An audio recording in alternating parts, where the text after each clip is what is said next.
اگر ثواب سمجھ کے کہہ رہے ہیں تو ثواب کا اپروول آتا ہے اللہ کے رسول کے پاس سے، بس کیا کسی کو اپروول کا رائٹ ہی نہیں ہے؟ بات سمجھے میری؟ ایک ہے ضرورت، ایک ہے ثواب، تیسری چیز ہے بطور علاج۔ کیا ہے؟ بطور علاج۔ بعض لوگ یہ سمجھ کر رکھتے ہیں کہ دماغ کو تقویت پہنچاتے ہیں یا قویو پڑھتے ہیں، یہ بطور علاج ہے، اگر ثواب کی نیت نہیں ہے تو جائز ہے۔ شرط کیا ہے؟ کبھی کبھی چھوڑنا، ایسا نہیں کرنا کہ مشہور یہ ہو جائے، معلوم یہ ہو جائے۔ اب ایسا لوگ نماز کے بعد ہاتھ اٹھا رہے ہیں، لگتا ہے کہ نماز کا جز شامل ہو گیا، یہ توڑنا اس کو چاہیے۔ اور اس کے لیے کبھی کبھار تقریریں ہونی چاہیے، جو امام صاحب ہیں وہ نہیں کرنا چاہیے، اب آپ لوگوں کو کبھی کبھی نہیں کرنا چاہیے، کبھی کبھی کرنا چاہیے۔ تو تین چیزیں بتائی، ایک بتایا کیا؟ ضرورت، دوسرا کیا بتایا؟ ثواب۔ بولے صاحب کہاں جا رہے ہیں؟ یہ بیٹھو۔ اور تیسری چیز کیا ہے؟ علاج۔ یہ جو بطور علاج چیزیں ہوتی ہیں، اس میں شرعی دلیل کا ہونا کوئی ضروری نہیں ہوتا ہے، لیکن اس کو ایسا نہیں کرنا چاہیے کہ سامنے والا یہ سمجھنے لگے یہ ضروری ہے۔ اب یہ جو 11ویں ہے، اس کے بارے میں یہ صاحب ہم ثواب اس سال ثواب کے لیے کرتے ہیں۔ ابھی جمعہ میں تقریر ہے انشاءاللہ، کہاں؟ شاہ بازار میں۔ 11ویں کی پوری تاریخ پر ہی تقریر کرنی ہے، یہ کہاں سے شروع ہوئی، کس عقیدے کے تحت کی جاتی ہے، اس میں اہل سنت والجماعت کے عقائد سے کہاں کہاں کیا ہے فالٹ آ رہا ہے، یہ تینوں باتیں انشاءاللہ آپ کو بیان کروں گا۔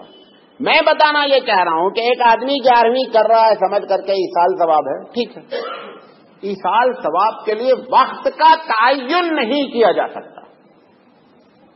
ایک آدمی جو مر گیا ہے اس کو ہر وقت ثواب کی ضرورت ہے۔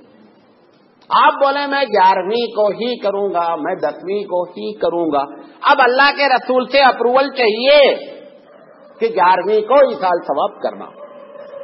آپ جس وقت ابھی یہاں بیٹھے ہیں، بیٹھے بیٹھے ایک آدمی کو اللہ پڑھ رہا ہے، عبد القادر جیلانی علیہ الرحمہ کو ثواب پہنچے تو کوئی بات نہیں، ٹھیک ہے، پہنچاتے رہیے، 24 گھنٹہ پہنچے، نہیں 11ویں کو ہی پہنچائیں گے، یہ نہیں کر سکتے۔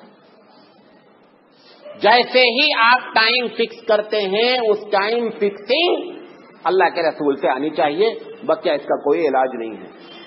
لہذا یہ ساری باتیں جو اللہ کے رسول کہنا چاہ رہے ہیں، وہ یہی کہنا چاہ رہے ہیں کہ اپنی زندگی میں نیا کام نہیں اختیار کرو۔ اچھا ایک بات آپ کو اور بتائیں، بڑی مزے کی، پریکٹیکلی آپ دیکھیں، جب جب دنیا نے شریعت میں نیا کام ایجاد کیا، ہو سکتا ہے شروع میں بڑے خلوص کے ساتھ استعمال ہوا ہو، بہت ہی شرعی لحاظ سے اس میں کوئی قباحت نہ ہو، لیکن جیسے جیسے دن بڑھتا جائے گا اس کے اندر ساری شریعت کی وہ چیزیں جو شریعت نے منع کیا وہ داخل ہوتی چلی جائیں گی۔ عید میلاد النبی، اللہ کے رسول کی پیدائش پر خوش ہونا ایک اچھی چیز ہے، کوئی مسئلہ نہیں۔ اب نتیجہ کیا نکلا؟ وہ ڈھولک بھی بجنا ہے، ڈانس بھی ہونا ہے، عورت مرد مل کر کے بھی نکلنا ہے، اور سب سے بڑا جو مسئلہ ہے نماز ہوتی رہنا ہے اور عید میلاد النبی کا جلوس چالو رہنا ہے۔ یہ کبھی بھی آپ دیکھیں جمعہ کب سے چالو ہے؟ پہلا جمعہ، فرسٹ جمعہ اللہ کے رسول نے پڑھا ہجرت کے موقع پر مسجد قباء میں، آج تک جمعہ پڑھا جا رہا، کوئی خرافات، نہ ڈھولک بجتا ہے، نہ ڈانس ہوتا ہے، نہ ناچ۔ کیوں؟ کیونکہ وہ سنت سے ثابت ہے، لہذا اللہ اس کی حفاظت کرتا ہے۔ جو ہم اپنے ذہن سے جتنے میں چیلنج کرتا ہوں اس پر، جس نے شروع کیا ہوگا بزرگوں کی قبر پر جانا ایصال ثواب کی نیت سے، بڑی اچھی نیت سے کیا، آج نتیجہ کیا ہے؟ جتنے چرسی، جتنے گنجیڑی سب وہاں موجود ہیں، ایک وقت کی نماز نہیں پڑھتے، اور سب کا اڈا کہاں ہے؟ قبر ہے۔ کیوں؟ دونوں چیز وہاں ہے، عورت بھی ہے، پیسہ بھی ہے، اور یہی دو زندگی کا ایک اہم مقصد میں سے مقصد ہے، دونوں چیزیں وہاں مہیا ہے، لہذا اب نماز روزہ کرنے کی کوئی ضرورت نہیں ہے۔ جب انسان شریعت میں اس قسم کی بات کرے گا، آپ خود اندازہ کر لیں اپنی زندگی میں کہ اس میں کیا ہونا ہے، شریعت کے خلاف سارے کام ہونا ہے۔ ابھی ہم گئے تھے حیدرآباد، کوئی چوراہا نہیں ہے حیدرآباد میں جہاں سے میں گزرا، میں تو پہلی مرتبہ گیا تھا زندگی میں، کہ جہاں پر جو ہے وہ ایک